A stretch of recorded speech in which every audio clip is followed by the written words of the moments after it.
கருப்பு உளுந்தை வச்சு தூள் எடுக்காமல் நல்லா ஒரு உளுந்தங்கஞ்சி செய்யலாம். சூப்பராக இருக்கும். நான் இன்றைக்கி 50 கிராம் கருப்பு உளுந்து எடுத்துகிட்டு கழுவிட்டு 15 நிமிஷம் ஊற வச்சு மிக்சியில் இந்த மாதிரி அரைச்சி எடுத்துக்கிட்டேன். ஒரு 3/4 பதத்துக்கு அரைச்சி எடுத்துக்கலாம், நைஸாக வேண்டாம். இது கூட 2 டம்ளர் தண்ணி சேர்த்து நல்லா கலக்கி விட்டுட்டு இப்போ கொதிக்க விடலாம். நல்லா கிளறிட்டே இருக்கணும், இல்லைன்னா அடி பிடிச்சிரும். இப்போ கொஞ்சம் உப்பு சேர்த்துக்கலாம், ஒரு துளி உப்பு போதும். சேர்த்துட்டு நல்லா கிளறி விடலாம்.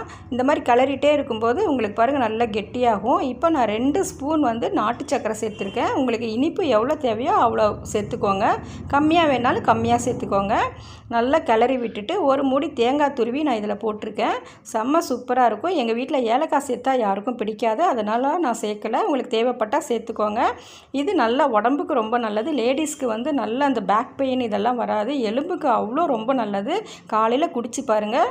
இது கூட ஒரு ஸ்பூன் நான் நெய் சேர்த்து நல்லா கலக்கி விட்டுட்டு நல்லா குடிச்சு பாருங்கள். செம்ம சூப்பராக இருக்கும். பிடிச்சிருந்தா லைக் பண்ணுங்கள், ஷேர் பண்ணுங்கள்.